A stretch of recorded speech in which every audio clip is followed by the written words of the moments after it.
কোরবানি দেওয়ার পর গোশত 3 ভাগ না করে পুরোটা নিজে খেলেও কি কোরবানি হবে? কোরবানি গোশত কি 3 ভাগ করে 1 ভাগ গরিবদের দেওয়া জরুরি, নাকি পুরোটা নিজেরাও খাওয়া যাবে? জাকাত নাকি কোরবানি, কোনটা আগে করতে হবে? আমি যদি জাকাত দেওয়ার যোগ্য হয়েও না দেই কিন্তু কোরবানি করি, আমার কোরবানি কি আদায় হবে? কোরবানি পশুর ছবি ফেসবুকে আপলোড দেওয়া কি সঠিক? রাসূলুল্লাহ সাল্লাল্লাহু আলাইহি ওয়াসাল্লামের পক্ষ থেকে কি কোরবানি দেওয়া যাবে? জিলহজ মাসের চাঁদ দেখার পর গরুর মাংস বা মুরগি খাওয়া যাবে না, এটা কি সত্য কথা? 11 জন মিলে 2টা গরু কিনে সবাই মিলে ভাগ করে নিলে কি কোরবানি হবে? ঋণ করে কোরবানি করা যাবে কিনা? আকিকার পশু জবেহ না করে মূল্য একজনকে দিলে কি হবে?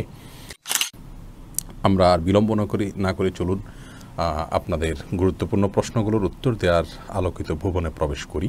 এমডি মেহেদি হাসান, আপনি জানতে চেয়েছেন জাকাত নাকি কোরবানি, কোনটা আগে করতে হবে? আমি যদি জাকাত দেওয়ার যোগ্য হয়েও না দেই কিন্তু কোরবানি করি, আমার কোরবানি কি আদায় হবে?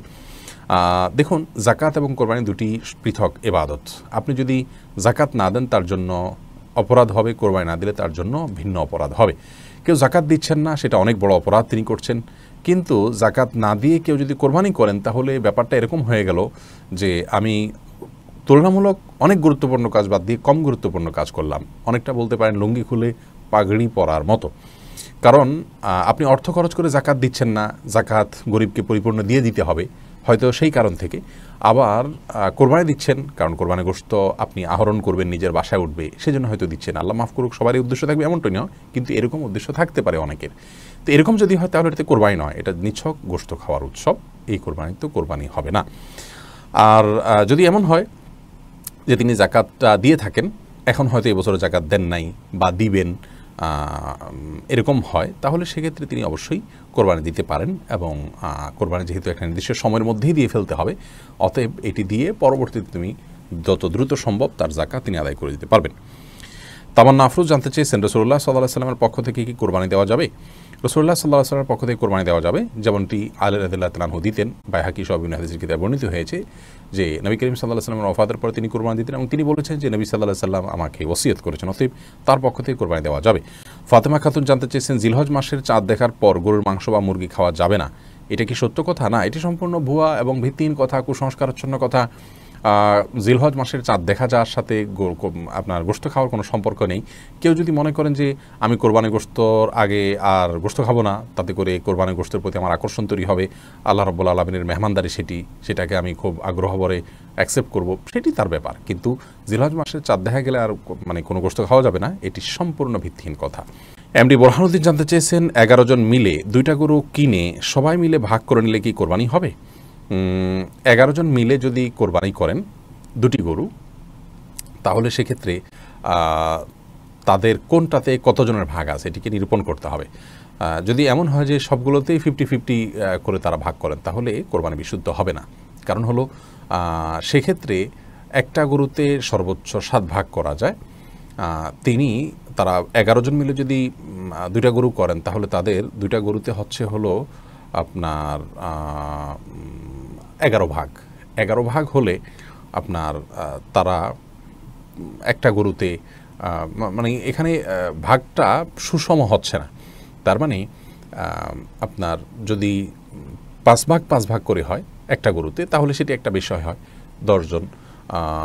7 ভাগ করে হলে আপনার 14 ভাগ হয়, তাহলে সেক্ষেত্রে তারা সমান সমান নিতে পারেন এবং 14 ভাগ করে নিতে পারেন।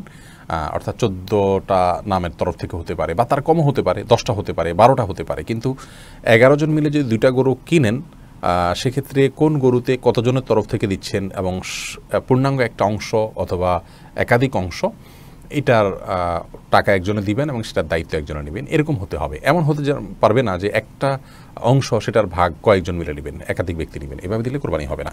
সামিউল ইসলাম জানতে চেয়েছেন ঋণ করে কোরবানি করা যাবে কিনা? ঋণ করে কোরবানি করা যাবে, কিন্তু যিনি ঋণ করে কোরবানি করছেন তিনি ঋণ করে কোরবানি করার ক্ষেত্রে যদি তার পরবর্তীতে ঋণ পরিশোধের ভালো ব্যবস্থাপনা থাকে, সেজন্য তিনি করতে পারেন। ইবাদত বন্দেগী নেক আমল, এটা ঋণ করে করা যায়। আর্থিক ইবাদত নেই, ঋণ করে আমরা দান করতে পারি, ঋণ করে আমরা কোরবানি করতে পারি, সেজন্য এটাও করা যায়। কিন্তু ঋণ করে কোরবানি করার জন্য যারা খুব বেশি আগ্রহী, তারা ঋণ করে কি কখনো দান সাদকা, গরিব দুঃখীদেরকে টাকা পয়সা দেওয়া, মসজিদ মাদ্রাসায় দেওয়া, এগুলো তারা করেন কি না? যদি কখনো সেগুলো না করেন, তাহলে কোরবানির ক্ষেত্রে বিশেষভাবে ঋণ করে করার বিশেষ হেতু কি? যদি এমন হয় যেখানে গোশতটাই মুখ্য, তাহলে সেক্ষেত্রে আপনার এইভাবে কোরবানি ঋণ করে হোক আর ঋণ করা ছাড়া এমনি নিজের টাকা থেকে হোক করা উচিত নয়। এই জন্য উদ্দেশ্যের বিষয়টিকে আমাদের বারবার মাথায় রাখা উচিত, এবং যেহেতু এটার ফিডব্যাক আমাদের বাসায় উঠে, অতএব মুখ্য উদ্দেশ্য যেন কোরবানির গোশত না হয় সেটি মাথায় রাখা উচিত। মৌলিকভাবে ঋণ করে কোরবানি করা জায়েজ রয়েছে। সাইদুল ইসলাম জানতে চেয়েছেন, আকিকার পশু জবেহ না করে মূল্য একজনকে দিলে কি হবে?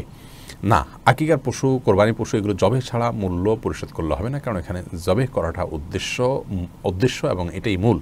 অতএব যদি নগদ অর্থ দিলে হতো তাহলে সেক্ষেত্রে পশু কোরবানি বা পশু জবের কথা বলা হতো না। শরীয়ত যেটাকে যেভাবে করতে বলেছে সেটাকে সেভাবে করার মধ্যেই কল্যাণ রয়েছে। ডক্টর আপনাকে ওষুধ সেবন করতে বলেছে, আপনি ওষুধ সেবন না করে সে টাকাটা গরিব দুঃখীকে দান করে দিলেন, তাহলে তো আপনার রোগ নিরাময় আপনি এর মাধ্যমে আশা করতে পারেন না। আপনি তো মানে ওষুধ সেবন করার চাইতে আরও উত্তম কাজ করলেন। অতএব যে কাজের জন্য যেটি করতে হবে সেটি আমাদের করতে হবে, অন্য কোনো পদ্ধতিতে গেলে সেটি আদায় হবে না। জামিল আহমদ মাহদি আপনি জানতে চেয়েছেন, কোরবানি দেওয়ার পর গোশত 3 ভাগ না করে পুরোটা নিজে খেলেও কি কোরবানি হবে? কোরবানি গোশত কি 3 ভাগ করে 1 ভাগ গরিবদের দেওয়া জরুরি, নাকি পুরোটা নিজেরাও খাওয়া যাবে? জামিল মাহদি, কোরবানির গোশতের 3 ভাগ করা এটা আবশ্যক নয়, মুস্তাহাব। আল্লাহ রাব্বুল আলামিন কোরআন কারীমে যেহেতু 3টা শ্রেণীর কথা বলেছেন, ফাকুলু মিনহা ওয়া আত'আমুল কানিআ ওয়াল মু'তাররা, অন্য আয়াতে আল্লাহ বলেছেন ফাকুলু মিনহা ওয়া আত'আমুল বাঈসাল ফাকির। তো এই নির্দেশনাগুলো থেকে বোঝা যায় যে আল্লাহ রাব্বুল আলামিন 3টা শ্রেণীতে আমাদেরকে আপনার কোরবানি গোশতকে বণ্টন করার জন্য নির্দেশনা দিয়েছেন, কিন্তু এটি কোনো আবশ্যিক নির্দেশ নয়। যার কারণে কেউ যদি এটাতে একটু হেরফের করেন, যেমন নিজে একটু বেশি রাখলেন, গরিবকে একটু কম দিলেন, অথবা গরিবকে একটু বেশি দিলেন, নিজে কম রাখলেন, অথবা সবগুলো গরিবকে দিয়ে দিলেন বা প্রতিবেশীকে দিয়ে দিলেন, তাতে কোরবানি হয়ে যাবে। একটু হেরফের করলেও কোরবানি হয়ে যাবে। এটার সাথে কোরবানি শুদ্ধ অশুদ্ধ হওয়ার বিষয়টি আসলে নির্ভর করে না, আমরা এটাকে যতটা খুব সিরিয়াসলি দেখি। এমডি ফারুক হোসেন খন্দকার আপনি জানতে চেয়েছেন, কোরবানির পশুর ছবি ফেসবুকে আপলোড দেওয়া কি সঠিক?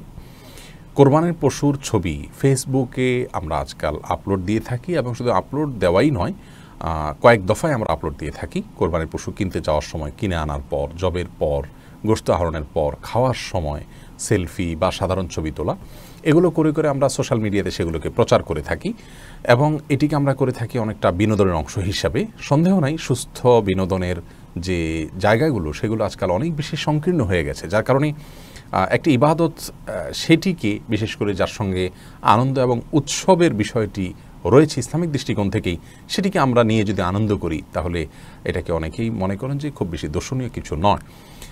যদি এটা লৌকিকতা থেকে না হয়, মানুষকে দেখানোর টার্গেট না থাকে, এবং লাইক কমেন্ট পাবো অনেক বেশি, আমার পোস্ট রিচ হবে, এরকম কোনো ধান্দা বা উদ্দেশ্য না থাকে, জাস্ট একটা আনন্দ আমি শেয়ার করলাম, এই দৃষ্টিকোণ থেকে যদি কেউ করেন এটি করতে পারেন। কিন্তু তাই বলে একেবারে ধাপে ধাপে এগুলোকে এভাবে দেয়া, এটা ইবাদতের সাথে আসলে যায় না। এখানে লৌকিকতা না থাকলেও লৌকিকতার বিষয়টি চলে আসে, এজন্য এটাকে পরিহার করা উচিত। আমাদের দেশের ওলামা ইকরাম যেরকম এটিকে উৎসাহ দেন না, এবার নিরুৎসাহিত করে থাকেন, একইভাবে আরবিয়ান স্কলাররাও এবার নিরুৎসাহিত করে থাকেন।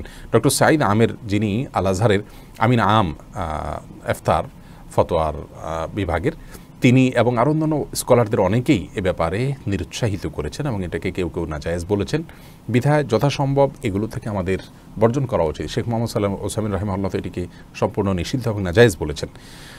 যার কারণে কোরবানির পশুর ছবি ফেসবুকে আপলোড দেয়া, এটা যে কালচার আছে এখান থেকে আমাদের সরে আসা উচিত। বিশেষ করে আপনার এটার মাধ্যমে লৌকিকতার বিষয়টি চলে আসে এবং পার্থিব উদ্দেশ্যটি চলে আসে, এরকমটি করা উচিত না। ইবাদতের মধ্যে এ ধরনের সেলফি তোলা এবং এটাকে খুব বেশি প্রচার করার মধ্যে কল্যাণ নাই। এটা প্রকাশ্য ইবাদত আমরা প্রকাশ্যে করব, কিন্তু তাই বলে মানুষকে বলে বেড়াবো, ঢোল বাজিয়ে বেড়াবো, এটির কোনো প্রয়োজন নেই।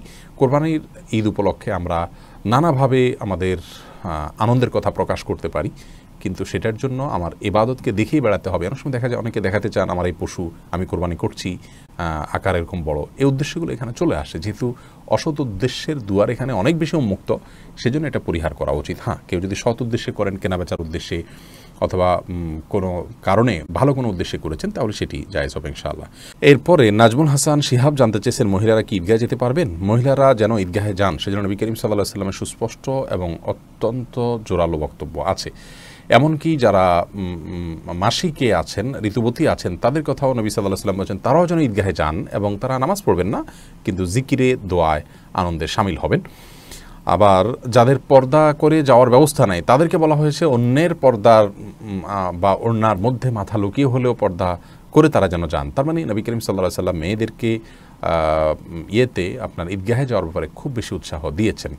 সাধারণত 5 ওয়াক্ত বা জুমা বা অন্য নামাজগুলোতে মেয়েদের উপস্থিতির ব্যাপারে নবী করিম সাল্লাল্লাহু আলাইহি ওয়াসাল্লাম নিজেই নিরুৎসাহ করেছেন, তারা বাসায় নামাজ পড়বে, কিন্তু ঈদগাহের বিষয়টি নবী সাল্লাল্লাহু আলাইহি ওয়াসাল্লাম উৎসাহ দিয়েছেন। সেজন্য ঈদগাহে তাদের উপস্থিত হওয়া উচিত। যদিও আমাদের উলামায়ে কেরাম এটিকেও মাকরুহ বলেন, অপছন্দনীয় মনে করেন, কিন্তু আমরা হাদিসের এই গুরুত্বারোপের যে অনেক বেশি গুরুত্বারোপের যে ছাপ দেখতে পাই, যেটি 5 ওয়াক্ত সালাতের ক্ষেত্রে কখনোই নবী করিম সাল্লাল্লাহু আলাইহি ওয়াসাল্লাম থেকে পাওয়া যায় না, বরং বিপরীতটা পাওয়া যায়। এজন্য এই ক্ষেত্রে অন্তত মেয়েদের পৃথক পর্দার সাথে অবশ্যই ফিতনামুক্ত অবস্থায় তাদের জন্য ঈদের জামাতে শামিল হওয়ার ব্যবস্থা রাখা প্রয়োজন বলে আমরা মনে করি। বিনীতভাবে ওলামায়ে কেরামের কাছে আমার আবেদন, বিষয়টি যেন তারা পুনর্বিবেচনা করেন। অবশ্য সিনিয়র স্কলারগণ তারা আমাদের চাইতে অনেক বেশি ওয়াকিফাল, আমরা শুধুমাত্র আমাদের দৃষ্টিভঙ্গিটা তুলে ধরলাম।